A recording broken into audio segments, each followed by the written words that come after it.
Salve, enteada de Inter! Vamos com os destaques então desta quarta-feira, depois do grupo definido, algumas informações aos poucos, né, vão tomando corpo sobre o calendário, por exemplo. O Inter já tem todo o seu organograma de viagens, tanto quanto os destinos, quanto datas e horários dessa primeira fase. Me chamou a atenção o jogo com o Delfim no Equador, que será às 23 horas, horário local de Brasília. Mas primeiro nós vamos falar sobre o jogo contra o Belgrano. Será às 19 horas do dia 2 de abril. Entre o dia 2 e o dia 4 eram as possibilidades, entre terça e quinta, será na terça, dia 2. O Guilherme Farré, técnico do Belgrano, foi demitido depois de um 2024 completamente torto da equipe, né? A equipe tem vazado defensivamente horrores, né? São 11 jogos até agora na temporada, 16 gols sofridos. Defensivamente já não vinha bem na temporada passada, mas como o Dimitri Barcelos fez uma análise no seu perfil lá, o ataque compensava, mas o fato é que a equipe, por exemplo, foi eliminada da Copa da Liga Argentina pro pequeno Mitre da segunda divisão do campeonato local e a lanterna da competição, né? Joga no Gigante de Alberti, em Córdoba, um estádio de 33 mil pessoas, mas que tem algumas defasagens estruturais, em especial no que toca à iluminação, e isso pode transferir o jogo para o estádio provincial, estádio Mário Alberto Kempis, com capacidade para 57 mil pessoas. Então ainda tem um destino final indefinido. É em Córdoba, ou no próprio estádio, ou no estádio da província de Córdoba. Então esse é o primeiro adversário, um adversário frágil, mas é o mais forte do grupo, à exceção do Inter, né? Com um pouco mais de corpo, vamos dizer assim, até no entendimento do futebol sul-americano.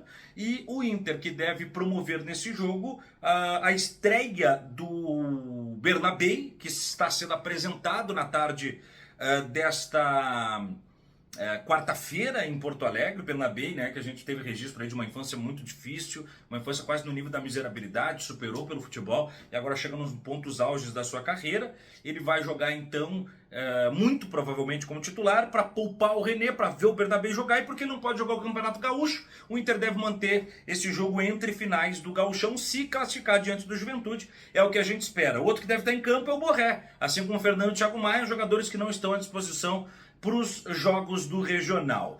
Falando sobre isso, hoje pela manhã, com o Ramiro Rocha e o Diego Brião, nós chegamos a uma conclusão, e que fica aqui a dica e o conselho de graça para a direção do Inter. É bater pé, é trancar o pé nas datas que já estão resolvidas em seminário do Campeonato Gaúcho, né? Houve uma conferência, houve um agendamento e houve uma organização para que esse jogo aconteça dessa forma. Por que o Inter não deve ceder a uma possível pressão para o Grêmio, que venha do Grêmio, ou que possa até partir do próprio Inter, se alguém entender que o Inter deveria jogar as datas para depois, para manter o jogo da Copa Sul-Americana em isolado? Nas 2 semanas tem jogo, né? Seria final do Gauchão, jogo da Sul-Americana, final do Gauchão, jogo da Sul-Americana. Por quê? Porque o Inter tem plantel suficiente para ir para Córdoba e vencer o Belgrano.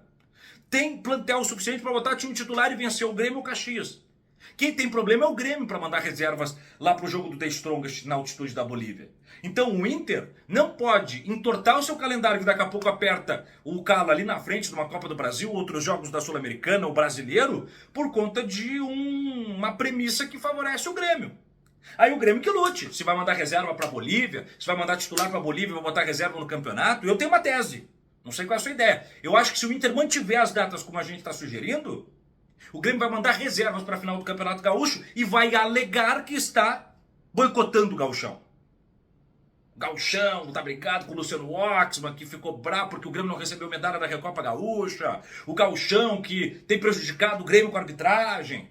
O Gauchão que está ajeitado para o Inter, como os gremistas querem. Nada disso emplacou. Então seria uma maneira, um último tiro, a bala de prata, para o Grêmio argumentar que mandando reservas está andando para o campeonato, e por isso o Inter venceria e seria campeão, mas de um Grêmio que desistiu do campeonato.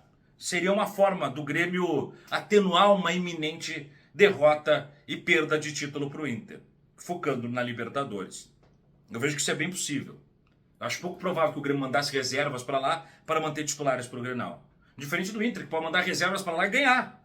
O Grêmio, se fizer isso, vai perder na altitude. E vai manter os titulares aqui, o Colorado, né?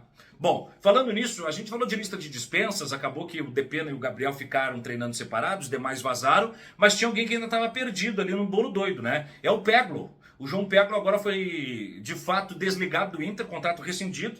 Ele teve 4 empréstimos nas últimas temporadas, né? Mais de 2 anos e meio, quase 3 anos de empréstimos, né? Foi para o Atlético Goianiense, foi para o Porto B, foi para o Dnipro da Ucrânia, foi para o Sport Recife e agora ele vai jogar no futebol polonês, né? Rescindiu, assinou, tá embora. Não vingou o Pedro, que foi campeão com a seleção brasileira sub-17, mas que tinha até uma carreira promissora, parece que não gestou bem ela, ou não teve suporte para essa gestação de carreira, para essa gestão de carreira, e de alguma maneira agora vai tentar no futebol polonês se alçar dentro de um universo menor, né, numa vitrine menor na Europa. Dando sequência, o Alário, formação do Ramiro Russo hoje pela manhã também.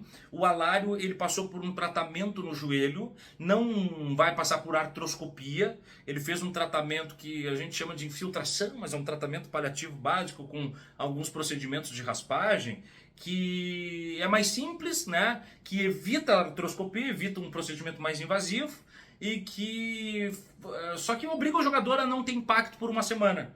Então ele pode treinar, só não pode ter treinamento mais pesado. Isso gera uma expectativa frustrada de contar com o Alário na segunda-feira. A tendência é que ele não esteja à disposição. Pode ser que se recupere antes e dê uma resposta rápida, organicamente falando, pode ser. Mas a tendência é que ele não jogue. Isso me chama atenção, porque se o Inter sabe que não vai ter o Alário e sabia que iria se condicionar nesse tratamento, então o Inter conta com o Ener Valencia. Por isso que acelera o processo de recuperação do Ener. E aí tem gente dizendo, não, mas então o Inter sabia que o Ener não ia... que o Ener ia ter que jogar e por isso deu um migué na seleção equatoriana. Não estou dizendo que foi isso, eu não sei se é isso. Mas se é, tá bem feito. Por quê? Porque o Inter é que paga o Ener Valencia e tá cuidando, tratando o pé do Ener Valencia para ficar bom. Aí eu não posso tratar o tornozelo do meu jogador para ele jogar um amistoso, vai gravar isso e voltar capenga me deixando empenhado numa semifinal de campeonato. Então tem amistoso? Desculpa, filhão, o Ener Valencia não vai. Ele vai ficar tratando aqui o tornozelo, porque ele tá 99% bom, mas eu preciso dele 100%. E aí ele fica à disposição para segunda-feira. O Inter precisa do Ener, porque senão é Luca, Wesley, Maurício, Alan Patrick e Wanderson, as 5 peças disponíveis para o ataque do Inter. Não é pouco, não estou dizendo isso. Mas Ener Valencia e Alário são contratados para mudar esse patamar. Não tem o Borré, não pode jogar. Então vamos torcer aí para que o Valencia esteja escalado para jogar. Logo mais à noite, 8h30, tem Inter e Fluminense pelo Campeonato Brasileiro Feminino. Eu trago os resultados e os destaques amanhã e a segunda rodada. O Inter não estreou legal e a gente vai acompanhar também e trazer tudo sobre o futebol feminino do Colorado aqui no Índias. Deixa o like no vídeo, se inscreve no canal, vem com a gente, manda o teu comentário e o oferecimento é Noig Bauer. A nossa história é chocolate. Um grande abraço e tchau!